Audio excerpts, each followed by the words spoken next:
इस वीडियो में मैं आपको 5 सर्विसेज बिजनेस के बारे में बताता हूं जिनको आप घर से शुरू कर सकते हो। सर्विसेज बिजनेस और प्रोडक्ट मैन्युफैक्चरिंग बिजनेस, इन दोनों के अंदर थोड़ा सा डिफरेंस होता है। जो हमारा सर्विसेज बिजनेस है वो प्रोडक्ट मेकिंग बिजनेस, जो मैन्युफैक्चरिंग बिजनेस है, उससे थोड़ा सा बेटर होता है। इसके पीछे मेनली 3 रीजन होते हैं। पहला रीजन ये है कि प्रोडक्ट मैन्युफैक्चरिंग बिजनेस के अंदर हमें काफ़ी सारी इन्वेंट्री मैनेज करनी पड़ती है, लेकिन सर्विसेज बिजनेस के अंदर इस प्रॉब्लम से बचा जा सकता है। और दूसरा जो हमारा प्रोडक्ट मेकिंग बिजनेस होता है, जो हमारा मैन्युफैक्चरिंग बिजनेस है, उसके अंदर हमें लेबर फोर्स मैनेज करनी पड़ती है, जो वन ऑफ द टफेस्ट काम है किसी भी बिजनेस के लिए, क्योंकि लेबर फोर्स को मैनेज करना, उसको संभाल के रखना बहुत मुश्किल काम है, बड़ी सिरदर्दी है इसमें। लेकिन सर्विसेज बिजनेस के अंदर इससे थोड़ा सा बचाव हो जाता है। और थर्ड पॉइंट आता है, अगर हमें मैन्युफैक्चरिंग बिजनेस के अंदर जाना है तो स्केल काफ़ी बड़ा हो जाता है, काफ़ी जगह की ज़रूरत होती है, बहुत सारी इन्वेस्टमेंट की ज़रूरत होती है। लेकिन सर्विसेज बिजनेस के अंदर ये झंझट नहीं है। छोटे से बजट से भी शुरू किया जा सकता है, घर की एक कमरे से, एक गैरेज से, वहाँ से शुरू किया जा सकता है। और स्केल अप करोगे तब भी बहुत ज़्यादा आपको स्पेस की ज़रूरत नहीं पड़ेगी, एक बिल्डिंग में भी काम चल सकता है। तो काफ़ी इसमें ये चीज़ें बच जाती हैं। हमारी जो प्रोडक्ट मैन्युफैक्चरिंग बिजनेस के अंदर में प्रॉब्लम आती है वो सर्विसेज बिजनेस के अंदर नहीं आती, इसलिए थोड़ा सा ये बेटर हो जाता है। तो इस वीडियो में हम 5 ऐसे सर्विसेज बिजनेस के बारे में बात करते हैं जिनको घर से भी शुरू किया जा सकता है। और हाँ, एक इंपॉर्टेंट डिक्लेरेशन अभी मैं कर रहा हूँ कि अभी हम 26 जनवरी से 26 फरवरी तक हमने कॉन्टेस्ट शुरू किया अपने इस चैनल के ऊपर। हम अपने हर वीडियो में आपसे क्वेश्चन पूछेंगे। जो भी उस क्वेश्चन का सही जवाब देगा वो जीत सकता है 599 का रिचार्ज हर एक वीडियो में। हर वीडियो पे जो भी सही जवाब हमें कमेंट करेगा वो जीत सकता है 599 का फ्री रिचार्ज। तो बने रहिए वीडियो में, और वीडियो अच्छा लगे तो लाइक कर दीजिए, चैनल को सब्सक्राइब कर दीजिए और कमेंट कर देना अपना आंसर, ताकि 599 का रिचार्ज आप भी जीत सको। पहला बिजनेस आइडिया बुक कीपिंग का। हाउस होल्ड एक्सपेंसेस मैनेज करने की जो मोस्टली रिस्पॉन्सिबिलिटी होती है वो होती है होम मिनिस्टर की, यानी घर की वाइफ की। जो घर की लेडीज होती है उनकी रिस्पॉन्सिबिलिटी मेन होती है, वो काफ़ी खर्चों का हिसाब किताब रखती है। इनडायरेक्टली उनके पास एक अच्छा फाइनेंस मैनेजमेंट सिस्टम होता है, वो बहुत बढ़िया तरीके से उसको मैनेज करते हैं।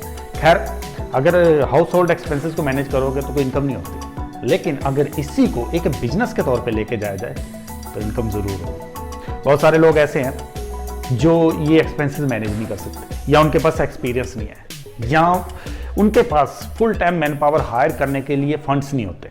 वो क्या सोचते हैं, पार्ट टाइम किसी से करवा लें, फ्रीलांस कोई अगर मिल जाए तो वो उसको प्रेफर करते हैं। तो यहाँ पे उनकी एक प्रॉब्लम है, आपके पास सोल्यूशन है, तो दोनों मिल गए तो एक बिजनेस बन गया। बुक कीपिंग का हिसाब किताब आप वहाँ पे रखना शुरू कर दो। उनके जो रिकॉर्ड्स हैं, जो उनका एक्सपेंसेस हैं, जो रिसिप्ट्स हैं, इस टाइप का जो भी उनका एक्सपेंसेस होते हैं या जो भी उनका रिकॉर्ड होता है उसको आप मैनेज करना शुरू कर दो। जब आप उसको मैनेज करते जाओगे, स्केल अप करते जाना अपने बिजनेस को। ये एक फुल टाइम बिजनेस बन सकता है अगर इसको सही तरीके से, सही स्ट्रेटजी के साथ लेके जाया जा सके, तो फुल टाइम बिजनेस बन सकता है। अच्छा चार्ज भी हो जाता है महीने का। घर बैठे बैठे 1-2 घंटा आप निकालो और जो भी आपका क्लाइंट है उसकी ये जो एक्सपेंसेस होते हैं, जो उसके रिकॉर्ड्स होते हैं, जो उसका कुछ कॉरस्पॉन्डेंस होता है, उसको मैनेज करना शुरू कर दो, आपके लिए बिजनेस बन जाएगा। और दूसरी बिजनेस अपॉर्चुनिटी, अगर आप क्लीनिंग के बिजनेस को, सफाई के बिजनेस को थोड़ा सा लिस्ट मान के चलते हो तो इस पॉइंट को स्किप कर देना, क्योंकि ये फिर आपके फायदे का नहीं है। लेकिन अगर आपको इसके अंदर भी कोई बिजनेस अपॉर्चुनिटी देखनी है, आप एक पॉजिटिव ग्रोथ माइंडसेट वाले हो, तो इस पॉइंट को जरूर देखना। हमारे देश के अंदर एक तो टेंडेंसी ऐसी है कि यहाँ सफाई करने के काम को बड़ा छोटे लेवल का माना जाता है। काफ़ी हम जो हमारे सफाई कर्मचारी होते हैं उसको लो लेवल का मान के चलते हैं, लेकिन इसके अंदर भी एक बहुत बड़ा बिजनेस खड़ा किया जा सकता है। शायद आप लोगों ने कभी नाम सुना हो यूरेका फोर्ब्स का। यूरेका फोर्ब्स क्या कर रही है? ट्रेनों के अंदर सफाई तो कर रही है, और उसी से वो मल्टी बिलियनर कंपनी बनी हुई है। तो अपॉर्चुनिटी है, लेकिन पर्सपेक्टिव ऐसा चाहिए, थोड़ी नज़र वैसी चाहिए, तभी तो वो मिलेगा। तो आप क्या कर सकते हो कि होम क्लीनिंग एजेंसी खोल सकते हो। मैं ये नहीं कह रहा हूँ कि आप खुद जाके घरों में साफ सफाई करो। आपके आसपास जितने क्लीनिंग वाले हैं, जो टैंक क्लीनिंग का हो गया या बाथरूम क्लीनिंग का हो गया, या जो सफाई कर्मचारी जो भी इस टाइप के हैं, उनको आप अपने साथ एक प्लेटफॉर्म पे ले आओ। आप फ़ोन कॉल पे ही वहीं से ऑर्डर लो और उस रैप को आगे भेजते हो। थोड़ी उनकी वेरिफिकेशन करवा लेना पहले। जो भी आप स्टाफ हायर करोगे उसकी वेरिफिकेशन करा लेना, क्योंकि थोड़ा सा सेंसिटिव मैटर भी होता है, घरों के अंदर जाए काम करवाना है, तो वो स्टाफ ही आपके लिए काम करेगा। आप वहीं से बैठे उनको कंट्रोल करते रहो। वो सबको अपने साथ जोड़ लो, जो भी उस एरिया के अंदर है, जो भी मेड होती हैं, सफाई कर्मचारी हैं, जो पेस्ट कंट्रोल वाले हैं, इस टाइप के जितने भी होते हैं, जो भी सफाई कर रहे हैं, उनको अपने साथ जोड़ लो। और खुद की एक एजेंसी के फ्लैगशिप के नीचे उन सबको इकट्ठा करके आप अपनी कंपनी आगे चलाते रहो। इसका ये तो नहीं है ना कि आपको जाके खुद लोगों के घर में सफाई करनी है, सफाई कोई और करेगा, आपको सिर्फ मैनेज करना है उस चीज़। थर्ड बिजनेस अपॉर्चुनिटी एक ऐसे काम से निकल के आ रही है जिसको करना ज़्यादातर लेडीज़ पसंद नहीं करती, फटीक लगती है। वो क्यों लगती है? क्योंकि उनको उस काम के बदले में कोई इनकम नहीं हो रही। जिस काम के बदले में हमें इनकम होने लग जाए तो काम करने का मज़ा ही आता है। और ये काम है लॉन्ड्री का, कपड़े धोने का। नहीं, घरों में जाके कपड़े मत धो। अभी शादियों का सीजन चल रहा है तो लोग शादियों में बिजी हैं, तो शादियों में बिजी है तो घर में एक बंडल इकट्ठा हो रहा है कपड़ों का, जिसको सोच सोच के बहुत सारी लेडीज़ परेशान है कि कैसे धोएंगे, बड़ा इसमें तो मेहनत लगेगी। तो उनकी प्रॉब्लम है, आपके पास सोल्यूशन है। अगर वॉशिंग मशीन है तो शुरू कर दो इस काम को, खुद मत करो, किसी को डेली वेजेस पे हायर करो कपड़े धोने, तो धो के आप उनकी प्रॉब्लम सॉल्व कर दो, अपने लिए इनकम क्रिएट कर लो।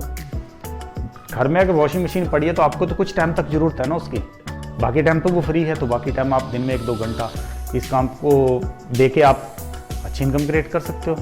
लॉन्ड्री का बिजनेस बहुत ग्रोथ वाला बिजनेस है, आगे जाके बहुत बड़ी पॉसिबिलिटी है इसके अंदर, क्योंकि ये काम एक ऐसा है जिसको करना ज़्यादातर लोग पसंद नहीं कर रहे। तो जब पसंद नहीं करते तो किसी के लिए बिजनेस बन जाता है, किसी की प्रॉब्लम किसी के लिए बिजनेस, तो इसको भी आप शुरू करके एक इनकम का साधन क्रिएट कर सकते हो। दोस्तों, किसी की भी कामयाबी के अंदर उसके नेटवर्क का बहुत बड़ा रोल होता है। जितना बड़ा नेटवर्क होता है उतने ज़्यादा चांसेस होते हैं कि कहीं ना कहीं से ऐसी कोई अपॉर्चुनिटी निकल के ज़रूर आएगी जो किसी बिजनेस को या किसी इंसान को एक अलग लेवल तक लेके जा सकती है। नेटवर्क की वैल्यू बहुत है। आप देखो ना, जितनी बड़ी बड़ी कंपनीज हैं वो ज़्यादा से ज़्यादा कस्टमर को, ज़्यादा से ज़्यादा लोगों को अपने साथ क्यों जोड़ती हैं? क्योंकि वो नेटवर्क बिल्ड करते हैं। बड़े से बड़े सेलिब्रिटी भी होते हैं, वो क्यों कामयाब होते हैं? क्योंकि उनके पीछे लोग बहुत होते हैं, उनका नेटवर्क बहुत बड़ा होता है, तो उस नेटवर्क को वो मोनेटाइज कर लेते हैं। अब मोनेटाइज कैसे करना है? देखो, आपको क्या करना है कि एक अच्छा नेटवर्क बिल्ड करना है। फंक्शंस में जाओ, सोशल मीडिया पे एक्टिव रहो, हर वो प्लेटफॉर्म जहाँ पे आपको भीड़ मिल सकती है वहाँ पे आप एक्टिव रहो। वहाँ एक्टिव रहोगे तो बहुत सारे लोग आपके पास जुड़ेंगे। जब लोग आपके साथ जुड़ेंगे तो वैल्यू आपकी बढ़ेगी। अब देखो ना, इलेक्शन आ रहे हैं तो पॉलिटिकल पार्टियां क्या करती हैं? वो ऐसे की पर्सन को टारगेट करती हैं जिनके फॉलोअर्स बहुत है, जैसे बाबा लोग हो गए या सेलिब्रिटी हो गए, उनके साथ जो है ना बहुत सारे लोग जुड़े, तो वो लोग उनको बेनिफिट दे के जा सकते हैं। तो आपके लिए जो फोर्थ बिजनेस अपॉर्चुनिटी वो है कि अपना एक नेटवर्क बिल्ड करो। अब सोशल मीडिया में देखता हूँ उन्होंने कोई ग्रुप बनाए हुए हैं अपने, तो ग्रुप में वो जितने ज़्यादा लोगों को जोड़ना सकते हैं उतना ज़्यादा वो जोड़ते रहते हैं। तो वो लोगों को जोड़ के एक अच्छा नेटवर्क बिल्ड कर लेते हैं। उनके 1 लाख 2 लाख या 1 मिलियन फॉलोअर्स हो जाते हैं। फिर वो हर पोस्ट को वहाँ पे पोस्ट करने का चार्ज लेते हैं, जो मिनिमम 500 से शुरू होकर 5 लाख तक भी जा सकता है। काफ़ी बड़े लेवल में वो उसको लेके जाते हैं, फिर वो चार्जेस करते हैं, महीने का लाखों रुपए इससे कमा लेते हैं।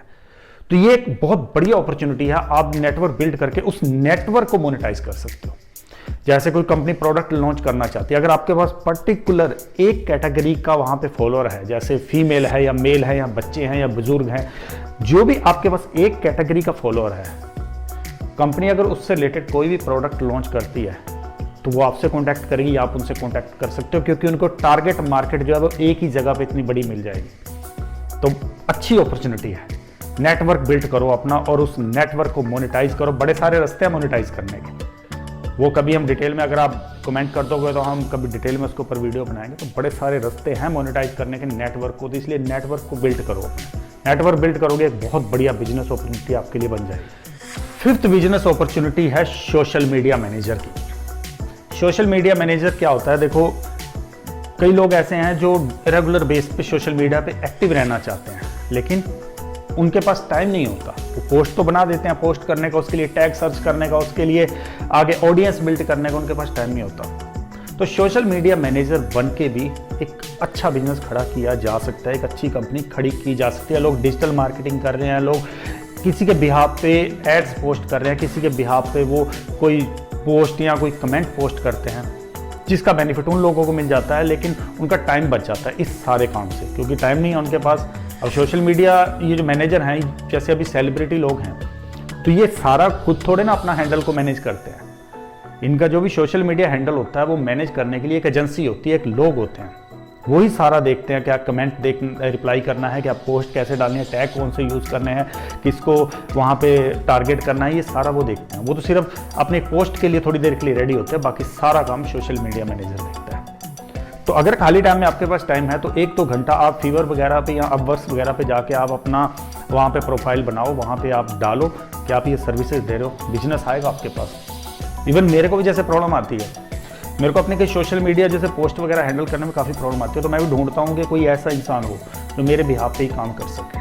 अगर मुझे थोड़ा सा चार्ज देना पड़े लेकिन वो एक्टिव रहे इन चीज़ों के लिए, तो मेरा टाइम बच जाएगा। तो ऐसे बहुत सारे लोग हैं। आजकल तो सोशल मीडिया पे हर कोई छाना चाहता है, इन्फ्लुएंसर हर कोई बनना चाहता है। तो इतनी बड़ी मार्केट बनती जा रही है, तो स्कोप भी बिजनेस का वहीं बनता जा रहा है। तो इसको आप थोड़ा सा ध्यान दो, इसके ऊपर थोड़ा सा इसको देखो, आपको एक बढ़िया बिजनेस बनाने का मौका मिल जाएगा। दोस्तों ये थे हमारे 5 सर्विसेज बिजनेस। अब बात आती है उस एक क्वेश्चन की जो आपको जिता सकता है 599 का फ्री रिचार्ज। क्वेश्चन ये है कि यूरेका फॉर्ब्स किस फील्ड में काम करती है? यूरेका फॉर्ब्स कंपनी किस फील्ड में काम करती है? जल्दी से अपना सही जवाब कमेंट करो। जी तो 599 का रिचार्ज गारंटीड आपको 599 का रिचार्ज मिलेगा। कमेंट करो जल्दी से ताकि आप इस अपॉर्चुनिटी को ग्रैब कर पाओ। फिर अगले वीडियो में हम नए बिजनेस आइडिया के साथ आएंगे जिसको घर से शुरू किया जा सकता है, क्योंकि मेरे इस चैनल की यूएसपी है कि मैं ऐसे बिजनेस आइडिया लेके आता हूँ जिनको घर से 0 बजट से शुरू किया जा सकता है, थोड़ा सा टाइम निकाल के शुरू किया जा सकता है। मेरे चैनल की यूएसपी यही है। तो ऐसे बिजनेस आइडिया के बारे में जानना है जो छोटे बजट से शुरू हो सकते हैं, घर से शुरू हो सकते हैं, अकेला इंसान भी इजीली कर सकता है, तो चैनल के साथ जुड़ जाना, सब्सक्राइब कर लेना, वीडियो को लाइक करके आपका जो भी कमेंट है वो हमें अपना सजेशन जरूर देना। तो मिलते हैं फिर अगले वीडियो में नए बिजनेस आइडिया के साथ या नई इंस्पिरेशन स्टोरी के साथ। Till then good bye.